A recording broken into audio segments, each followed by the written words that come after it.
sigurado kung okay lang na makitira tayo sa tita mo habang naayos yung bahay natin. Oo naman, mahal. Tsaka mag-isa lang naman siya dyan eh, kaya okay lang naman daw. Mag-isa. Wala mo lang ba siyang anak, apo? Wala no, bata pa si tita. Ano ka bata? Basta malalaman mo mamaya. Tara na.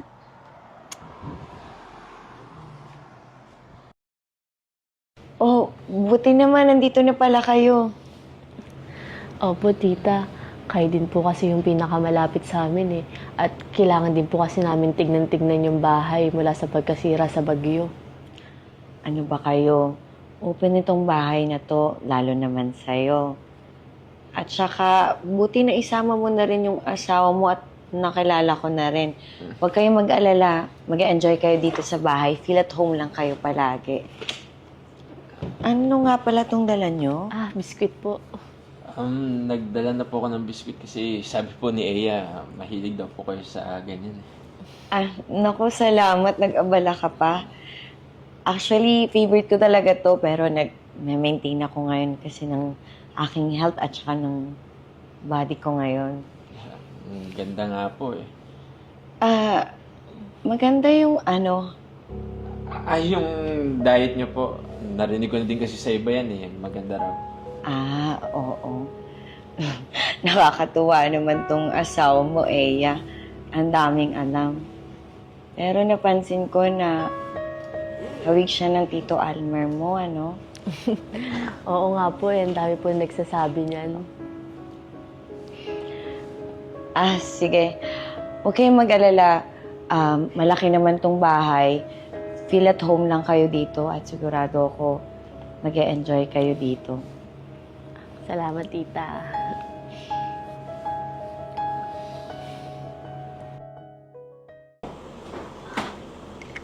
Mahal, alis muna ako ah. Babalik din ako agad. Sige, mahal. Ingat ka.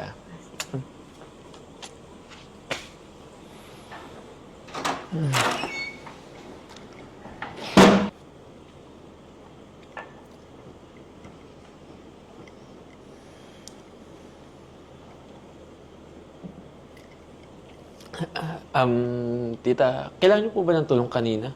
Kasi parang busy po kayo eh. Ah, hindi. Wala. Mag-relax ka lang muna.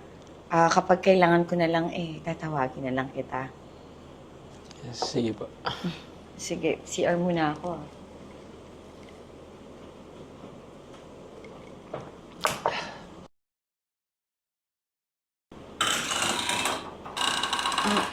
Yan. Ano po yung tita? Pwede ba kitang maabala sandali? Iwan ko kasi yung towel kanina sa table eh. Ganun po ba? Sige po, tita. Salamat.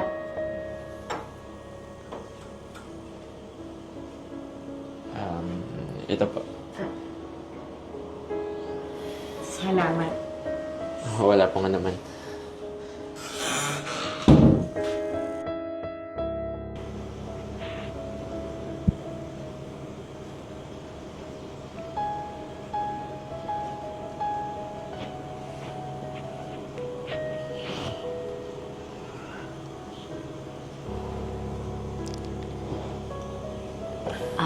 Iho, pwede ba kitang maabala saglit? Ano po yung tita? Sobrang sakit kasi ng katawan ko. Gawa nang naglilinis kasi ako lagi dito sa buong bahay na mag-isa. Kaya lang medyo nahihirapan akong abutin yung likod ko. Okay lang ba makisuyo? Sige po, tita. Pero sandali lang po, baka po kasi biglang dumating yung asawa ko eh. Oo naman, sandali lang to. Kahit dito lang sa bandang balikat ko. Sige po. Salamat.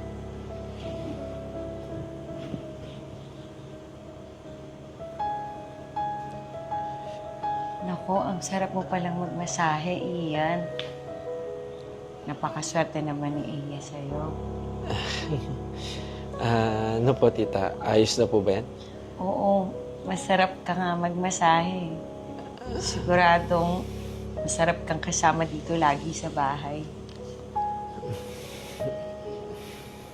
Salamat, Ian, ha? Wala po yun, tita.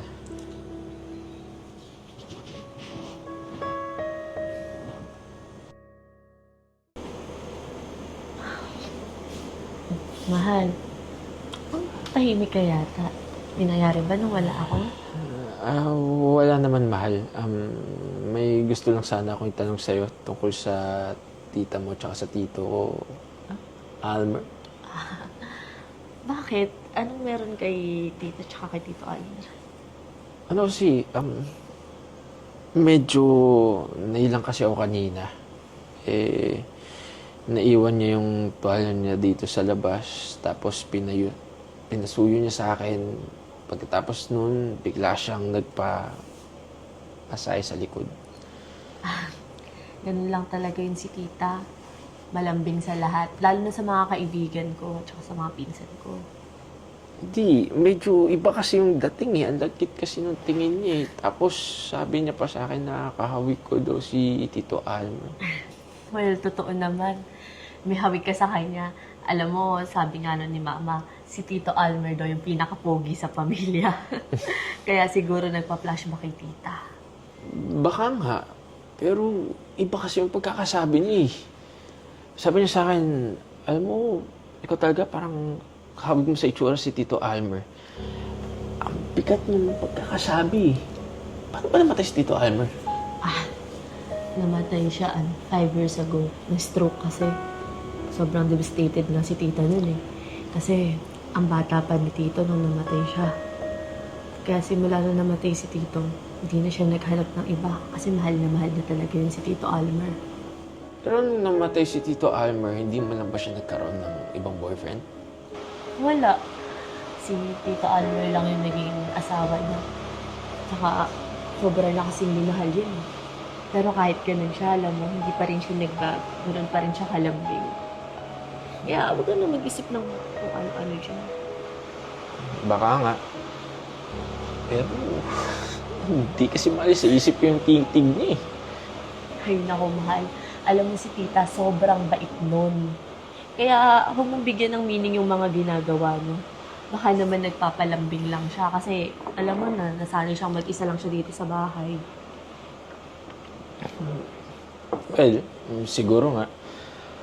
Ayaw ko lang naman na mag-isip ka na masama sa akin, mahal eh. Alam ko naman wala kang gagawin na ikakasira natin. Kaya okay lang yun. Hayaan mo lang si tita. Relax ka lang. Tsaka kung may gulo man, sabihin mo agad sa akin ha. Oo naman, mahal. Salamat ah.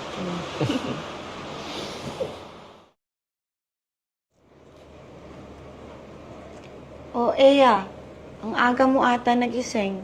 Aalis ka ba? Opo tita, may aasikasuhin lang po ako. Pero babalik din po ako maya-maya. Si Ian, hindi mo ba isasama ang asawa mo? Natutulog tita eh. Ayoko namang gisingin. Pagod din kasi yan kahapon eh. Ganun ba? Sige tita. O sige, mag-iingat ka ha? Sige po, alis po.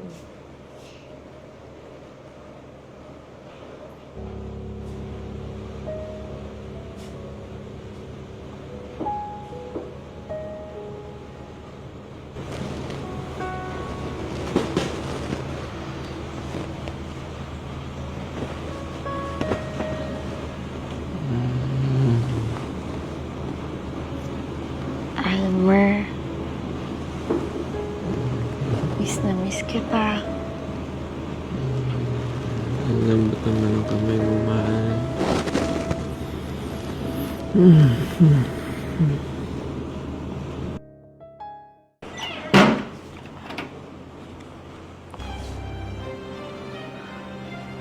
Tita? Ano ginagawa mo? Pasensya na. Tita, anong ginagawa niyo dito? Pasensya na, Ian. Eya, nadala lang talaga ako ng emosyon ko. Tinitingnan ko lang talaga kanina pa yung mukha niya kasi kamukhang kamukha siya ng Tito Almer mo.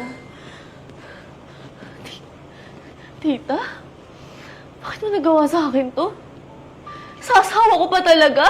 Eya, wala akong masamang ibig sabihin. Namiss ko lang talaga ang Tito Almer mo. Pakiramdam ko kasi siya yung kasama ko eh. Matagal ko na kasi siyang hindi nakikita. Pasensya na talaga. Hindi ko talaga ibig sabihin na sirain kayo. Ayoko nang palakihin to. Aalis na kami dito. Eya, huwag ka naman magpadalos-dalos. Hindi naman ganun yung ibig ko sabihin. Pasensya na talaga sa inyong dalawa. Talagang na-miss ko lang ang Tito Almer mo. Pagpasensyahan niyo na ako. Hindi na, tita. Aalis na kami para sa kapayapaan ng lahat. Iya, Iyan. Sana mapatawad niyo ako.